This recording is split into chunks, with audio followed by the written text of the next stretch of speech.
Eu costumo dizer que a terapia vai salvar o mundo. E para isso eu quero contextualizar para que você possa entender exatamente por que eu falo sempre essa frase e como que isso pode vir a te beneficiar na sua profissão, na sua vida, no seu desenvolvimento. A verdade é que o mundo carrega dores. Como assim, Lili? O mundo carrega dores?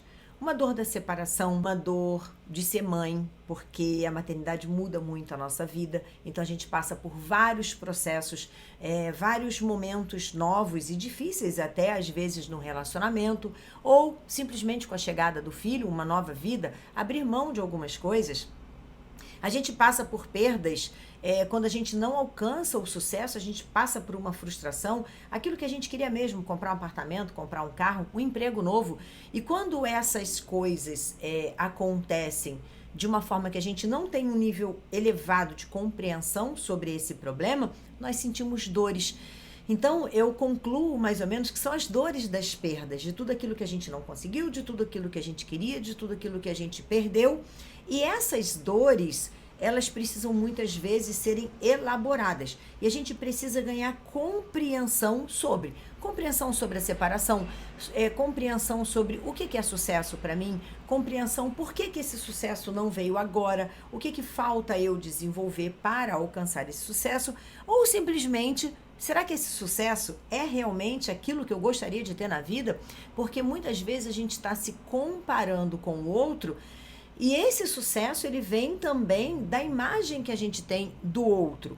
E quando a gente não alcança porque a gente não desenvolveu os recursos necessários, porque a gente não colocou a ação correta para alcançar aquilo. E aí, por que a gente não colocou? Porque talvez simplesmente aquele não seja realmente o nosso modelo de sucesso. Então a gente fica vagando, a gente fica somando dores por falta de clareza. E essa clareza, quando a gente cria a energia necessária para alcançar aquele objetivo.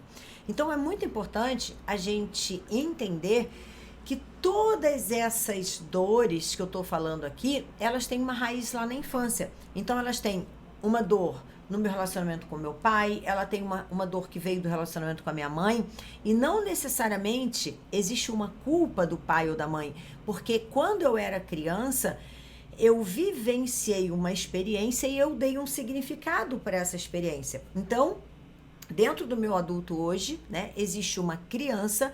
Essa criança tem uma percepção de vida, tem uma percepção de um acontecimento que não necessariamente foi uma realidade, foi somente como eu interpretei. E essa interpretação foi seguindo a minha vida em vários estágios e por essa interpretação eu vivenciei coisas, sentimentos, situações na fase adulta, na fase adolescente, que está sempre caminhando comigo. E esse caminhar comigo, dessa sensação, dessa percepção que eu tinha quando era criança, está definindo o meu eu de hoje. Então, por exemplo, eu tinha uma percepção de ser filha do meio e que filha do meio nunca tinha vez para nada. Vai na frente do carro, minha irmã, porque ela é mais velha, porque tem mais responsabilidade para sentar no banco da frente, e come a última bolacha do pacote, o mais novinho, né? O caçula. Então, o do meio, qual era a vez do meio? Essa foi a percepção que eu internalizei e por conta disso, em algumas situações muito cruciais da minha vida, eu aplicava esse sentimento, me sentindo excluída, me sentindo que eu não tinha vez, me sentindo que eu não era vista, me sentindo que eu não era olhada. E isso fez parte de um processo de cura para que eu hoje entenda exatamente qual é o meu lugar no mundo e para que eu possa ocupar minha cadeira. Imagina se você é uma pessoa que foi o filho mais velho, porque todos nós tivemos dores, né? Não adianta ficar, porque eu sou o filho do meio. Não, o filho mais velho teve as dores dele, o filho mais novo teve as dores dele. Então, vou exemplificar aqui para você entender onde é que está o ponto da cura e por que a terapia vai salvar o mundo. O filho mais velho, ele traz dores do passado, que é aquele filho que teve a responsabilidade sobre tudo. Então, a mãe saía para trabalhar, trabalhava o dia todo. Quem é que ficava com a responsabilidade de olhar para a pessoa que estava trabalhando em casa, para ver se estava tudo certo, para ver se os irmãos iam fazer bagunça? Era o filho mais velho. Então, ele também traz uma dor da sobrecarga, daquilo que ele precisou fazer de uma forma muito intensa para assumir a responsabilidade da ausência da mãe. E isso, essa percepção e esse sentimento, e às vezes nem foi tanto assim, né? Tem pessoas, adultos, que falam assim, porque eu com 8 anos, eu tive que tomar conta dos meus irmãos. Às vezes foi isso mesmo, mas às vezes também não foi isso. Ela entendeu dessa forma. Às vezes tinha uma babá, tava com a avó, mas ela entendia, ela se responsabilizou por aquilo. E ela repete essa história. O filho mais novo é aquele que eu digo assim, o meu terceiro filho, né, o mais novinho, eu digo que ele teve que chegar da maternidade e teve que ir na geladeira buscar a mamadeira dele, porque já tinha 3, não tinha espaço para dar tanta amorosidade para ele, tanto cuidado, então a gente já está mais relaxado, a gente sabe que vai sobreviver. Mas cada um dos filhos, cada um de nós, como irmãos, como os filhos, vivenciamos alguma situação. Então, por exemplo, o irmão mais velho, quando nasceu o irmão mais novo, né, o do meio, o que veio depois dele, a mãe foi para o hospital. Sabe lá se essa criança, o irmãozinho dele teve um problema, a mãe teve que ficar mais tempo no hospital, teve algum problema que teve que ficar na UTI neonatal. Então, aquele mais velho começou a se sentir abandonado. Então, essas dores estão na infância. E é por isso que, em muitos momentos, nós precisamos da terapia para soltar esse nó. Simplesmente soltar essa história que a gente conta. Simplesmente nos curarmos dessa história que a gente se habituou a contar, e pelo nosso sentimento, quanto mais a gente conta, mais verdadeira é essa história. Então, você imagina, né, se um advogado, ele também é terapeuta. Eu tenho muitas alunas na certificação que são advogadas, exercendo ainda ou não, elas buscaram um nível de autoconhecimento e de conhecimento sobre o outro, para que elas não só melhorassem, né, evoluíssem a nível profissional e pessoal, mas também que ela pudesse entender melhor a profissão dela em contato com o cliente dela. Então vamos imaginar uma professora que é terapeuta, uma professora universitária, uma professora do primeiro ciclo, né, do ensino fundamental, pessoas que pudessem se desenvolver pessoalmente e profissionalmente para entender o que é a complexidade do ser humano. Você imagina um médico sendo terapeuta? Existem casos de pessoas que chegam no médico e a pressão sobe só porque chegou diante do médico. Por quê? Porque a pessoa fica desconfortável. É uma profissão que normalmente a gente já chega para investigar algum tipo de dor. Imagina um médico tendo um conhecimento maior sobre o desenvolvimento humano e não somente sobre aquela parte da medicina que ele estudou. Imagina um dentista sendo um terapeuta, né? Aí você chega lá no consultório do dentista, você tá nervosa, porque você sabe que você tá com dor de dente ou vai ter que tomar anestesia, tem gente que morre de medo de agulha. Vamos supor que o dentista tenha feito um processo terapêutico, tenha se autoconhecido, tenha evoluído e conheça ferramentas terapêuticas, e quando o cliente chega, ele coloca uma música de meditação, uma música que acalme, uma música que conduza o cliente dele para um nível teta de relaxamento, onde ele sai do mental, ele sai do medo e ele entra numa outra vibração para passar pelo processo de consulta com o dentista. Já ia falar processo terapêutico, né, meus amores? Psicóloga, já incorporei, tudo para mim é processo terapêutico.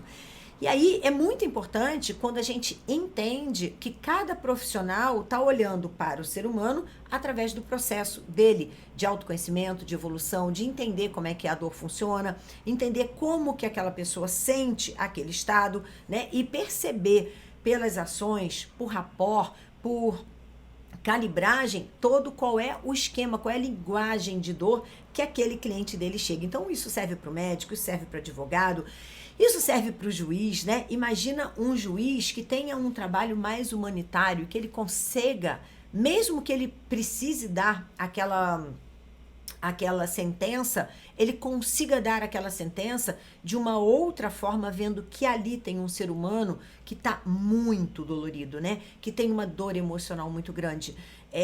Eu sempre hoje fico imaginando pessoas que têm uma demanda, que perdem a cabeça, que têm uma atitude bem fora do contexto, né? E que às vezes é até um problema para a sociedade. Qual é o problema que essa pessoa passa? Em que momento que essa pessoa está? Então, quando eu falo que a terapia vai salvar o mundo, é que eu percebo hoje quantas pessoas que estão escolhendo ser terapeutas de outras profissões. Por exemplo, uma nutricionista. Uma nutricionista que entende de processo terapêutico, entende da capacidade do ser humano de se autodesenvolver, ou entende mais sobre as crenças e trabalhar uma crença, inclusive, com o seu cliente, né? Ou montar grupos dentro da sua clientela que está tentando emagrecer e não consegue. Imagina quantos ganhos essa Nutri ela vai ter se ela entender mais sobre o desenvolvimento do ser humano. Então, sim, a terapia vai salvar o mundo. Hoje eu recebo muitas alunas dentro de N outras situações, né, de formações de graduações, pessoas que têm pós-graduação, querendo se inteirar realmente com o mundo do desenvolvimento humano. Eu vejo dermatologistas falando sobre desenvolvimento humano. Por quê? Porque ela trabalha com autoimagem, ela trabalha com a imagem, e antes de eu trabalhar a minha imagem, eu preciso o quê? Trabalhar a minha autoimagem.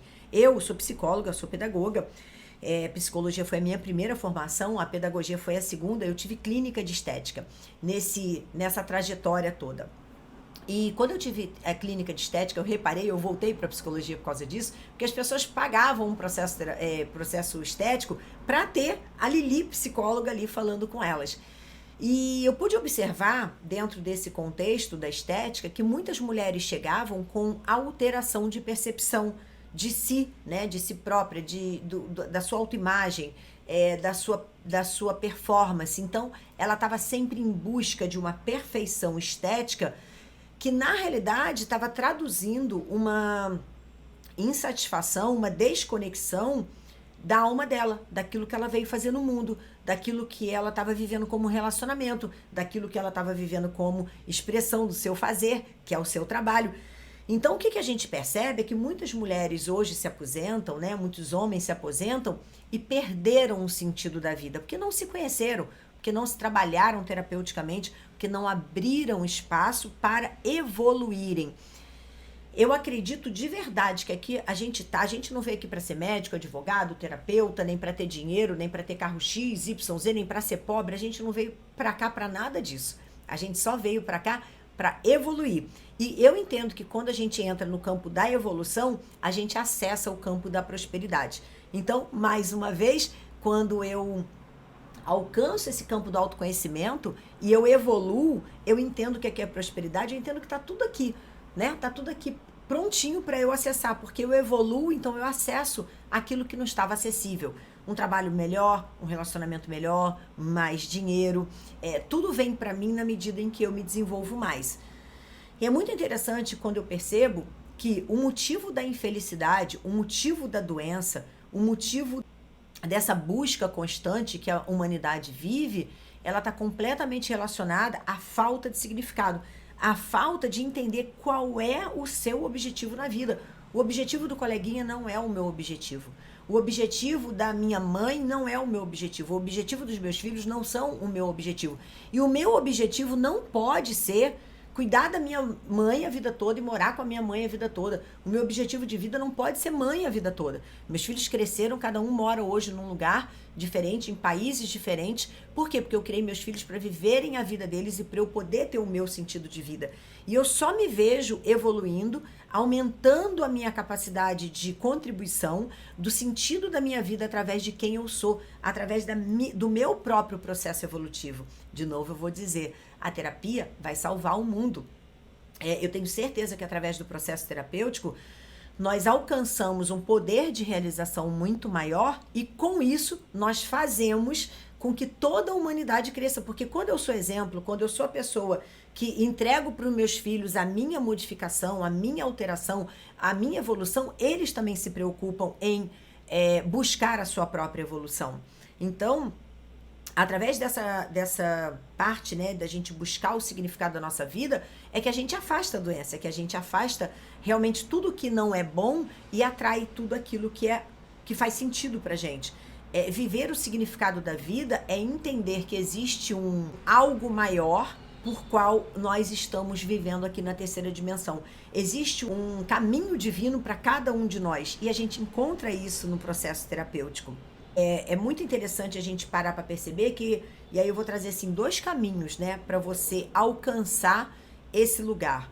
Você pode se dedicar ao autoconhecimento, e desenvolver isso sozinho, né? Então, por exemplo, eu fiz esse trabalho sozinha muitas vezes, apesar de ser psicóloga, eu saí da psicologia e voltei para psicologia, mas eu sempre estudei livros de autoajuda, livros de autoconhecimento, né? Eu sempre estudei as matérias da psicologia, porque me desenvolver sempre foi o meu entendimento sobre essa vida. Não à toa, né? Eu escolhi psicologia, pedagogia e tantas outras profissões que eu fiz que falavam sobre desenvolvimento humano, a minha pós-graduação, sobre habilidades humanas, sobre desenvolvimento de recursos humanos, sempre foi a nível de desenvolvimento. Então você pode estudar isso, você pode estudar autodesenvolvimento, você pode se desenvolver sozinho, ou você pode buscar um terapeuta para fazer esse trabalho. Eu tenho uma certificação onde eu formo terapeutas, e onde eu formo terapeutas eu tenho tanto pessoas que buscam pelo autoconhecimento, pessoas de outras profissões que querem se desenvolver e não necessariamente ela vai trabalhar como terapeuta, mas ela quer associar o plano das terapias, do autoconhecimento, do conhecimento do outro, saber como ela identifica essas dores emocionais no outro, como, por exemplo, a Nutri, o advogado, uma professora, conhecendo as habilidades. Às vezes a professora ela não quer lidar melhor com o aluno, ela quer lidar melhor com os pais desse aluno, diretoras de escola, pedagogas. Então eu tenho muitas alunas que não necessariamente elas vão trabalhar como terapeuta, mas elas vão entender o campo das terapias e o campo do autoconhecimento, do desenvolvimento humano para ajudar, para complementar, porque tudo a gente lida com o ser humano, né? Não tem como escapar. E para ampliar a visão dela sobre aquilo que ela vai entregar. E tem a formação como terapeuta, né? Você pode abraçar uma profissão que vai trazer um recurso financeiro, que eu digo que é a profissão da nova era, né? Tanto que a minha certificação chama terapeuta da nova era. Por quê? Porque através da gente entender essa nova era, esse novo momento de vida, onde as pessoas buscam significado, onde as pessoas desejam realmente viver uma vida com mais prosperidade, e tá tudo aqui, todo mundo tá entendendo melhor, compreendendo melhor, né? A gente tem a internet trazendo tantas informações e tantas possibilidades. Aqui é que tá o grande desenvolvimento de todas nós. É nós sermos terapeutas. Não interessa se você vai trabalhar com isso, se você vai ganhar dinheiro com isso, ou se você só vai entender mais um pouco. Eu tenho certeza que, independente do caminho que você escolha, você vai alcançar um nível maior no seu trabalho, seja ela essa mesma profissão de terapeuta, ou seja, uma outra profissão que você queira agregar esse ponto de conexão. Então, é mais ou menos assim, o autoconhecimento você fazendo sozinho, é você indo para academia, olhando para aqueles aparelhos todos e você fala, cara, eu quero me desenvolver. Então você vai lá, escolhe um aparelho, você vai malhar, você já está conseguindo um resultado, com certeza, né? Porque basta você ir para academia e fazer uma série de exercícios que você vai conseguir ter um resultado diferenciado, ou então você buscar um campo de ser atendido como cliente, com uma terapeuta, ou você realmente se tornar um profissional terapeuta e agregar todo esse valor, seja profissionalmente ou pessoalmente naquilo que você já faz. É como se fosse um personal, você contrata um personal e esse personal vai te conduzir nesse processo para que você chegue lá mais rapidamente. E aí eu indico para você, se você está passando por um processo de autoconhecimento profundo, procure um terapeuta para te guiar nesse processo, que você vai chegar lá muito mais rapidamente e mais efetivamente, com mais insight, com mais direção. Mas se você quer ser um profissional, que você quer ampliar a sua capacidade de visualização sobre a sua profissão, como você pode olhar para o ser humano, para a complexidade do ser humano. Se você é uma mãe que não está sabendo lidar com seus adolescentes, com suas crianças, ou você quer se desenvolver no campo das terapias, vindo a ser uma profissional da terapia, ou simplesmente passar por um processo desse profundo sendo guiada, continua aqui comigo no meu perfil, que aqui você vai encontrar muito conteúdo. Eu tenho uma certificação que já é reconhecida pelo MEC e eu trabalho também todo o aspecto da mentalidade, não só da terapeuta, mas do ser humano. Então fica por aqui que vai ter muito conteúdo para você. Muito obrigada por ter assistido esse vídeo. Se inscreve aqui no canal e fica com a gente, que sempre vai ter coisa nova aqui para você.